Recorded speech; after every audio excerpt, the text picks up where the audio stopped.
Welcome to The Explainer. Today we're going to talk about something that I think we've all felt, that instant, gut-level dislike for someone we've literally just met. We're going to dig into why that happens and, more importantly, what you can actually do about it. So, let's jump right in. I mean, you know exactly what I'm talking about, right? You meet someone new, maybe you shake their hand, and just your gut screams, nope. It's this incredibly powerful, super fast judgment. But here's the thing. What if that feeling isn't some kind of sixth sense? What if it's not intuition at all? Yeah, exactly. That instant nope feeling. It's not a superpower. It's really more like a biological process, almost like a little glitch in our social wiring that's, a holdover from a much, much earlier time. So let's break down what's really happening inside your head when you feel that. Okay, so the best way to think about it is like this. You've got this, let's call it an alarm switch deep inside your brain.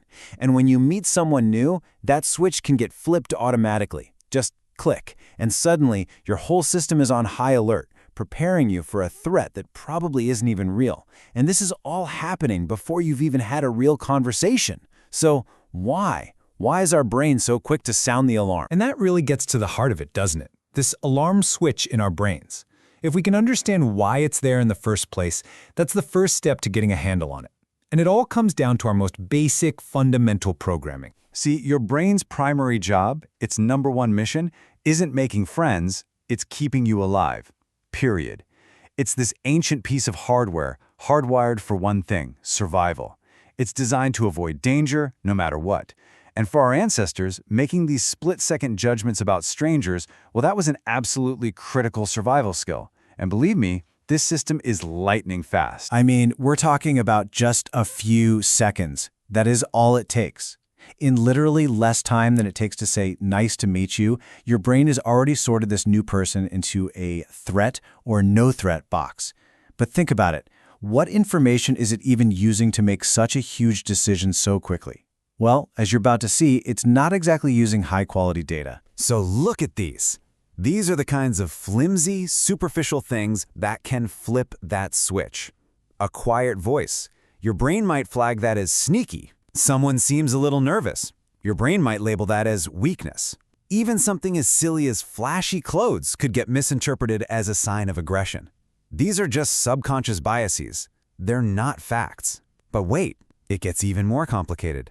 There's another layer to all this. You see, your brain isn't just operating in the here and now. It's a pattern-matching machine. It's constantly scanning, comparing everything new to everything old that's stored in your memory. And this is where the ghosts of your past, your past experiences, can really mess things up by creating totally unfair biases. Think about it. Let's say you've had a really bad experience in the past. Maybe a friend betrayed you, or a colleague really let you down. Your brain doesn't just forget that. It files it away, creating this super powerful, really negative memory. And that's the memory that gets triggered later. This is the real kicker. Your brain sees a total stranger who just vaguely reminds it of that person from your past. Maybe they have a similar haircut or laugh the same way, and bam! It just projects all that old hurt, all that distrust onto this new, innocent person. You're not even seeing them anymore. You're seeing a ghost. So the big question is, how do we fight back? How do we fix this glitch? All right, so let's get to the good stuff, the solution. And you know what? It's actually surprisingly simple. It's a little strategy called the 3-minute rule. And it's an incredibly powerful way to consciously hit the brakes on that faulty alarm system and actually see past all that initial noise. So this really lays it all out, doesn't it? You've got two choices, two paths you can go down. On one side, you have that snap judgment. It's based on fear, on mental shortcuts. It happens in seconds, and let's be honest, it's often completely wrong. But then, there's the other path, the path to a real connection. Now this one takes a little effort, a little bit of conversation, but it's where all the amazing, surprising discoveries happen. And that 3-minute rule, well, that's the bridge that gets you from one side to the other. Okay, so how does this actually work in real life? It's a super simple 4-step process. First step? Just notice it. Feel that nope feeling bubble up? Just acknowledge it's there. Step 2, pause. Consciously hit the pause button on your judgment. Literally say to yourself, okay, there's that alarm switch again, that's not reality. Step 3 is the core of it. Give them 3 minutes. That's it, just 180 seconds. Your only job is to listen. And then finally, step 4, ask one genuine question. Something real, something open-ended. And here's the amazing part, the real magic of this rule. You know that initial feeling of discomfort, that awkwardness? It's not permanent, I promise.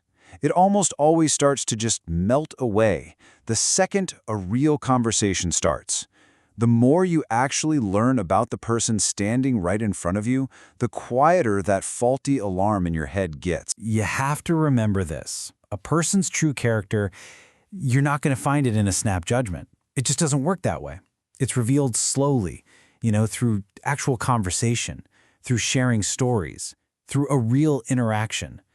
When you give someone just 3 minutes, what you're really doing is giving their true self a chance to come out from behind that bad first impression. So from now on, next time you feel that alarm switch flip, remember the 3-minute rule.